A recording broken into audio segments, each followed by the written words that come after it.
And let's go to lumber, trading 8.6% higher month over month, 4.8% higher year over year, but in the red, down $5, $527 per thousand board feet, and a great opportunity to bring in StoneX's Robin Cross. Okay, Robin, what are you watching? Good morning, Tony. Thank you for having me today, buddy. Well, I just wanted to mention one more price because we're kind of in the process of rolling from November to January. So I also wanted to mention January lumber because that's kind of all eyes are on that market, especially for upcoming 2025. So that's trading at $554, and that's down $5. So you're down $5 across the board in both months.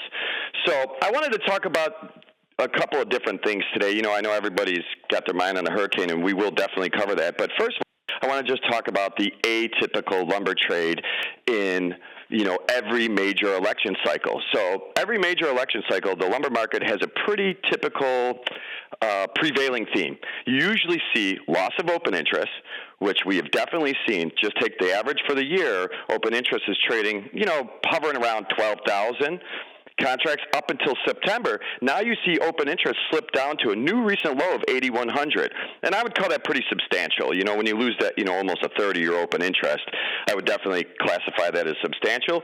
You also typically see in a major election cycle higher volatility, which goes hand in hand with the loss of open interest, as well as a decline in liquidity. And that also goes hand in hand with open interest. So I think, give me 1 second here. Let me just check. I wanted to mention a couple things. So I think the current market action, this will probably last up until the election and quite possibly till the year end, depending on who actually wins the election. And it's of my opinion that if Vice President Harris wins, it's bearish for lumber as a whole. And if, President Trump would win, that would be bullish, and I think that's pretty obvious if you just look at the performance of the market under each of their respective terms. Bottom line is Trump's policies are much better for business and the economy as a whole. So over to, other lumber news. Everybody asks me about the hurricanes every day, and in 27 years, Tony, I've worked countless hurricanes. I don't know how many I've been through and have to talk about, but, and first of all, my heart goes out to all those people, and I hope they're safe, and, I just want to see everything kind of get back to business as usual. But typically you would think a hurricane would be bullish for lumber, right? Because there's damage and, but that will be the case eventually. But just on the onset, you have to first assess the damage, and if it's a high water, typically hurricanes that have more flooding take a lot longer to, lumber consumption. You got to get things fixed up first before we can start rebuilding. So I think it's going to be some time, but I do believe with two major hurricanes over, such a wide portion of the country that we will see some consumption increase from that, but I just don't think it's going to be at this time yet, And then I also would like to just talk about lumber in general. With the market being at $527, even though we're down $5 today, it's still a big premium to cash. Random Lengths reported delivered Chicago. Now it's very important at $496.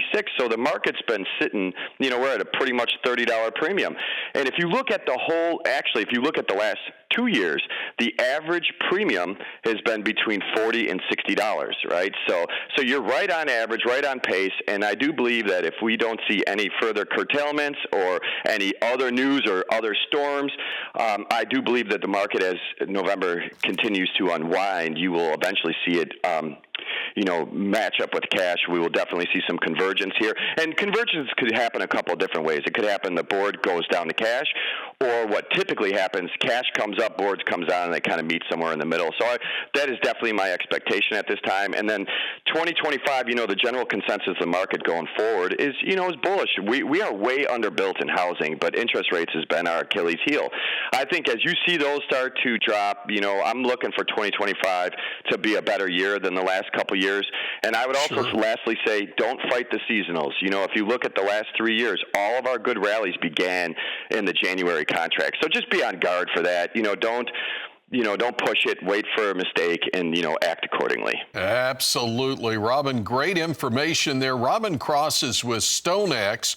And again, as we cover lumber today? Let's move from lumber to livestock. We'll do that in just a moment. Market Day Report continues after this.